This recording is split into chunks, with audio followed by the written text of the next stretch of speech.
In this video, I'm going to explain to you why neutral density filters can ruin your DJI Neo footage, how to use them properly for great results, how to get that lovely buttery smooth cinematic motion blur, but how to make sure you don't spoil the result at the same time. Stewart here, welcome to another video from the incomparable Scottish Highlands. I'm really enjoying using this Neo. I'm getting a flavour for the goggles, the motion controller. I'm flying really close to things, but as a consequence, I want that nice buttery motion blur that enhances the sense of speed. Motion blur is, at the end of the day, how our eyes see things. We do not see still frames. When something fast shoots past our face, we see a blur. So if we want to represent reality in our video footage, we want motion blur. Neutral density filters are the tool that will achieve that for you.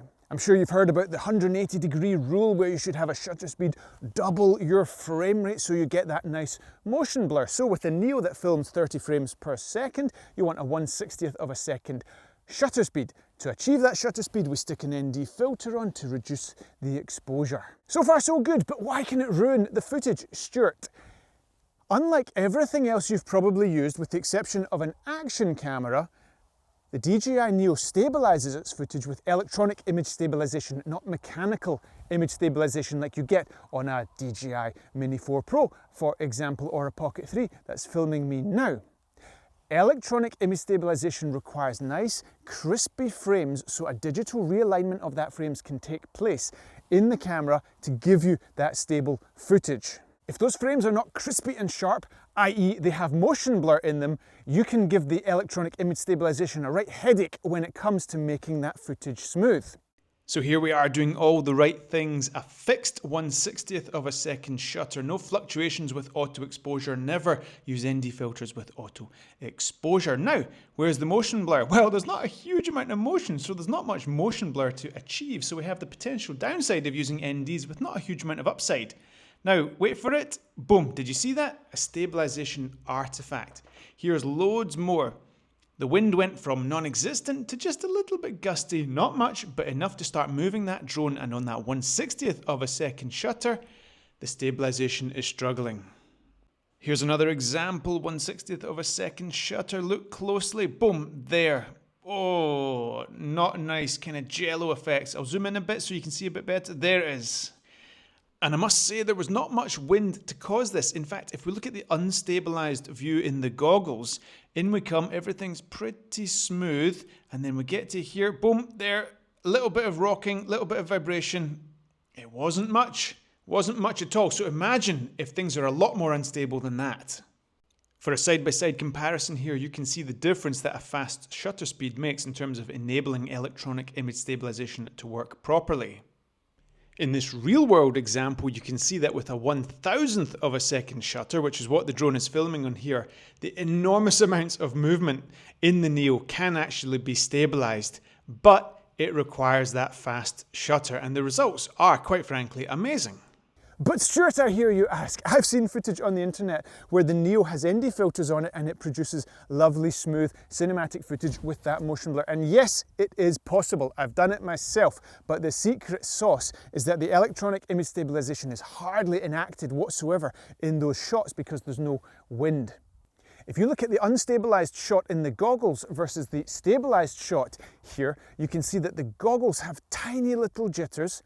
The smooth stabilized footage has the motion blur and it looks fantastic, but the raw material that went into the stabilization software was almost smooth to begin with.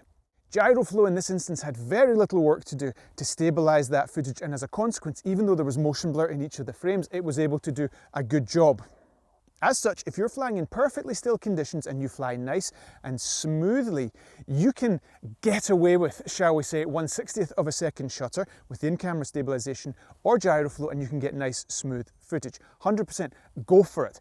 However, just know that the second the drone is doing this, which it will be doing if there's a puff of wind, then you will, in all likelihood, get stabilization artifacts that come about when EIS tries to stabilize footage with motion blur.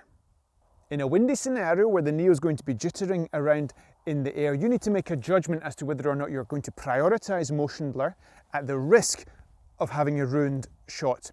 Or do you just do away with the ND filter altogether and shoot at, let's say, 1/500th of a second shutter, which is what would be required in an environment like this? You could try a hybrid approach. On a bright sunny day, this will be shooting with a 1/1000th of a second shutter, way faster than it needs to be. Stick an ND32 on, let's say, and see if you can get the shutter speed down to 1/120th of a second. With that shutter speed, 4 times the frame rate, if you will, when you're flying close to things, you'll get some motion blur.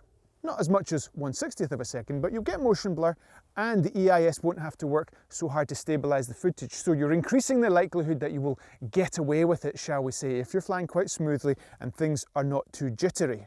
Here on the Gyroflow website, you can see them recommend a fast shutter speed and avoiding ND filters because, as it says, electronic image stabilization does not work well with motion blur.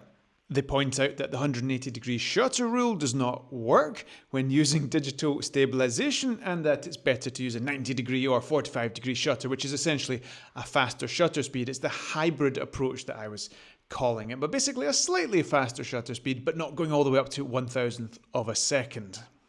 Very important, never ever use an ND filter with automatic exposure settings. You have to be in control of the shutter speed, and the only way you can be in control of the shutter speed is with the Pro exposure settings, if you will. That allows you to set the desired shutter speed. Your aperture is fixed, so you can't change that. The ISO you want on 100 to reduce the amount of digital noise, so the shutter speed is what you control. You set that to 1/60th, and then you find the ND that allows you to get a balanced exposure. If you stick an ND filter on a camera that has automatic exposure settings, you have no idea what that shutter is going to go to. If you put an ND filter on that's too opaque, for example, it's going to slam that shutter down to 1/60th, which you might think, oh, that's great, but it might be way too much. So to compensate for that, it's going to shoot the ISO up, and that's going to deteriorate your image. Fortunately, it's very, very easy to set a manual exposure. You only have to learn how to do these things once. Unfortunately, you cannot set and fix a manual exposure using the DJI Fly mobile app with the Neo. When this drone came out, I was like, oh, they're going to add that, they're going to add that, sure. 6 months later, they haven't. The only way you can set a manual exposure is to use the goggles and the motion controller, or get a separate controller, which I'd recommend you do anyway, but still, it is a bit of a nuisance for a convenience drone like this. Sometimes you just want to take advantage of those PAM takeoff quick shots and whatnot. But anyway, that's the way it is. If you are buying ND filters, do me a favour and check out the link for Freewell's Amazon store.